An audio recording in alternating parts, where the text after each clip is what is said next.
If your nonprofit is thinking about adopting AI in 2025, here are 3 rules that you should absolutely adhere to. Number 1, and we already are seeing charities make this mistake, is keep personal data out of the machine. Now, I love organizing data using ChatGPT and some of the other tools just as much as the next guy. And it's actually one of the things that ChatGPT is best at, perhaps one could argue this. But if you take a whole bunch of donor data on addresses, names, giving amounts, and you put it in a CSV or an Excel file or a Google Sheet, and you upload that to ChatGPT or Gemini or one of these other large language models, all that information stays there. Any information you upload to these websites, tools, AI engines get used and stay there. And the donors do not typically consent to have their data sent there. Of course, this happens all the time, but again, these aren't legal rules. Technically, they are ethical rules, which we should absolutely try to adhere to. So keep the personal data out of the machine. Now, this is a use for AI that we are a big proponent of, is putting donor data into the machine and saying, help me spot patterns, help me find different ways where I can prioritize these people, find donors that might have given a little bit over time but haven't given a big amount and maybe live in an address or the zip code where the houses are a little bit more expensive, and I can find hidden gems for prospects. But I just want to take those columns with their names and just remove them. You might even go as far as removing the addresses and just having zip codes by themselves, so there's no personal data like a phone number or an email where it's just donor A, donor B, or donor 1, 2, 3, 4, 5. It's pretty easy to find and replace and go through and do that. If it's a large data set, you can even walk through and do it with Excel. There's some automatic tools that let you do that. But just remember, if you upload it as is kind of raw data to one of these LLMs, it is going to store that against the donor's wishes. And even worse, they don't even know that it's being stored. So we're just a little bit conscious about data privacy. We still can use this. We just want to keep people's personal data, especially without their consent, out of the LLM machine or out of OpenAI, out of ChatGPT. Here's a phrase to help you remember it. Always anonymize before you analyze. I didn't make that up, but I do like it. Always anonymize before you analyze. All right, rule number 2 is to use AI to handle the heavy lifting, not the handshake. Here's what I mean by that. You want AI to be focused on those data processing type tasks, the things that you have to do that are tedious and slow, where you sit behind your computer and it takes you hours on end and it keeps you from going out in the community. You do not want AI to be the person interfacing with your donors. That should be personalized. That should be a human. I'm sure we'll be in a future 5, maybe less years from now, where it becomes more and more commonplace to use AI to reach out and to interact with people. It's going to be increasingly blurry, the lines between what is AI and what is human generated, as it gets integrated into basically every tech platform that we know. But for now, and because we're good stewards of AI, we're going to use it ethically. We use it to handle all of our back-end tasks, the thing that would take a human a long time. And we're going to focus on the tasks that are more personal and human-facing externally ourselves. Here's some great examples of that.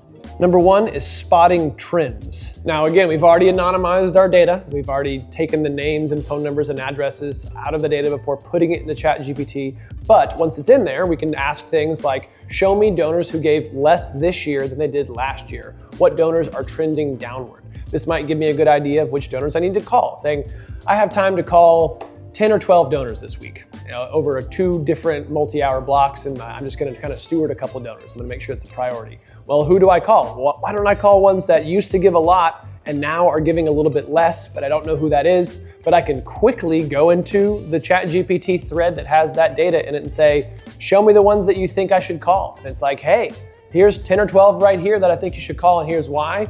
They gave this much in years past. They've been giving less and less. They've been attending less events, whatever data that you have, and it can show you that. It'll take a long time for a human to sort through that data, but it'll take AI, 20 seconds, and then you can call those people and save a ton of time. But again, putting that human touch at the end. Another thing is drafting copy. Keyword is drafting, not writing and finalizing. An example of how we use it and how you might use it is write the first pass of a appeal letter for donors that are already giving $500 that we might want to consider giving $1,000. So you're trying to specifically upgrade donors from $500 to $1,000. Just have it write a couple paragraphs. And then of course you'll come behind and fix it. But you writing those first couple paragraphs from scratch is going to take much, much longer than a machine. So as long as you're prepared to go and copy edit as a human behind Totally ethical and totally fine to have it do the first draft as long as a human goes by at the end. Another great example is summarizing surveys. Again, machines are excellent at this, and being able to do this with ChatGPT or similar models is super useful and so time-saving. One thing I might say is if I have 200 responses to some survey that I've sent out, I would say, give me 3 common themes across this question. Question number 3, I can tell there's a lot of varied responses. Instead of reading all 200 responses, I can say, just tell me generally 3 top things that you're seeing here. It's like, well, here are the 3 main things that I'm seeing, and here's some examples of why. So then you can quickly go through and find examples, copy paste, double check the work, of course. But for you to not have to read 200 responses to every single question saves you a ton of time, and it's able to pick out those themes and tone, and does that pretty well. Totally ethical, totally fine. Hey, thanks for checking out our video. If you're getting value out of this but would like something more personalized, you can book 30 minutes with one of our experts to see if you qualify for our support services. Link below in the description. And of course, tip number 3, always put a human in the final seat. And this is probably the mistake that I see people make the biggest and the loudest and the most often, because it's so bad when you do it. It's when someone asks ChatGPT to write something and they go copy, paste, send, and they don't look at any of it. And even worse, sometimes it's even like, okay, here's a response for so-and-so, and that's included in the thing, but it's so obvious when it's written by AI and you haven't changed it and edited it at all. It is totally fine to use it as a base, but here are the tips that I have to make sure that your AI-generated content doesn't come out looking like AI-generated content and kind of feel that kind of icky, inauthentic awfulness that it often tends to be. Number 1, it seems obvious, but read it. If AI writes something for you, you wrote that. It would be crazy to think that you would write something, have not any idea what you've written, and then send it to somebody, or have someone else, like an assistant or a coworker, write something on your behalf and not even check it. Assume that it's gonna say something terrible or wrong. You need to read every single word, every single line. Maybe it generates a giant email for you or a giant appeal letter. Also still fine as long as a human comes behind it and reads every single word that it generated and goes back and clean it up. The thing that I like to do is to make it sound more like me. I might ask it for some outline or for some structure or to get me 60, 80% of the way there, but then I'll go back and add my own writing flair to it. I'll write things that are in my voice. I'll take out the things that sound awkward. I'm like, I would never say something like that, or this sentence just doesn't hit right. And I'll just replace it with something that's a little bit more natural. So the bones and the structure, the foundation kind of stays there, the length kind of stays, but you do a lot better job of making sure that it doesn't sound and feel and is inauthentic in the way that AI writing is if you just read it. Sounds obvious, but people don't do it. Number 2, check the numbers and data. In 2025, and probably beyond that, AI is going to make mistakes. And it's gonna be super confident about those mistakes. It'll just make up numbers in somehow in the way that the data that it was trained on just gets misinterpreted or misremembered, or it spits out something that's like a little bit off. So if it gives you a stat or a figure, you can ask for the citation in all cases. If it doesn't give you the citation, just say, hey, show me where you found this number here, or cite your sources for this, this, and this. It'll usually give you internet links and you can go and check the source directly. But you should, anytime you get a number or a percentage or an amount, or it just says something that takes it as fact or data, definitely double check it as the source. If you're just looking up something for curiosity, you're like, oh, I wonder how much honey an average bee can produce, and you just tell your friends at a bar, maybe you don't need to check the source. But if you're gonna be publishing something or sending something to donors or using something in an appeal, yes, you do need to take the extra time.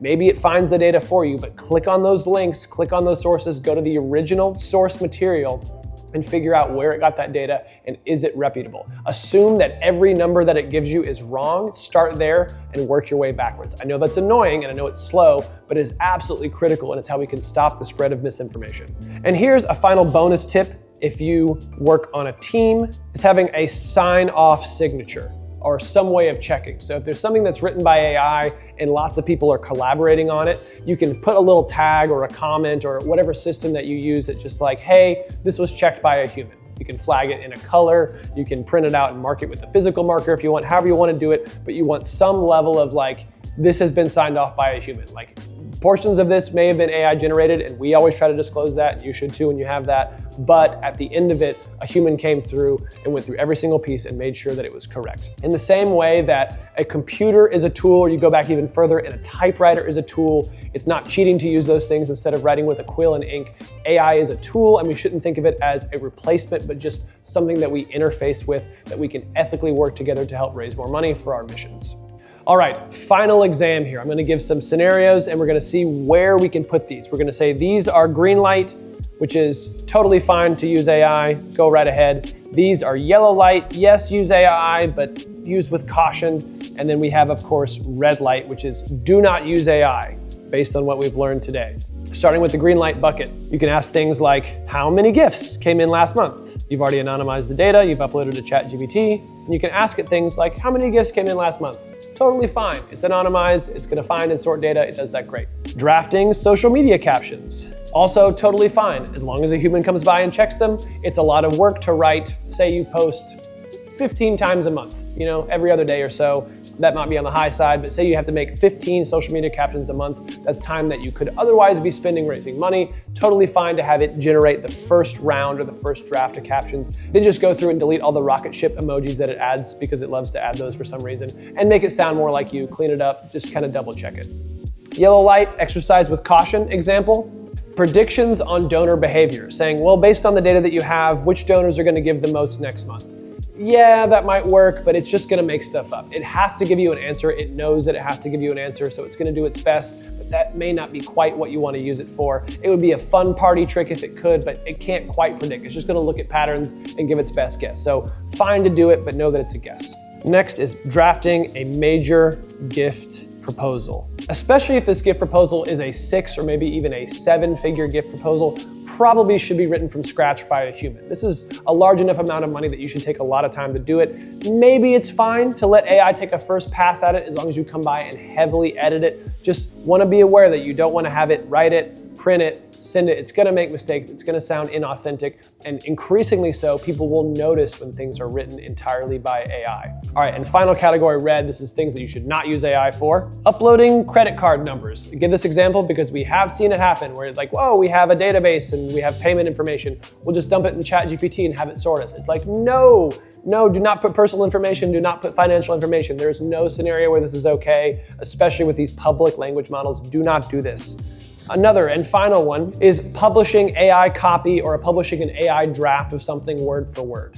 If you get it to write something exactly, you copy paste send, or you copy paste upload, or you copy paste print. You should absolutely never do that. You should always come back as a human and at least read through each sentence one at a time, edit, change things, make it sound more human. And if it's mostly generated by AI, you should still disclose that portions of this were generated by AI. You should have that tag somewhere if it's true on your website, on your materials. Best way to avoid that tag is to make it a lot more human. If you think that it's like a little bit weird that I used AI, it probably is. All right, I hope this guide was helpful for you. We'll probably have to come back in a year when AI has changed another year's worth of time and do this again with entirely new rules. But this gives you a pretty good start on the things that you should and shouldn't do.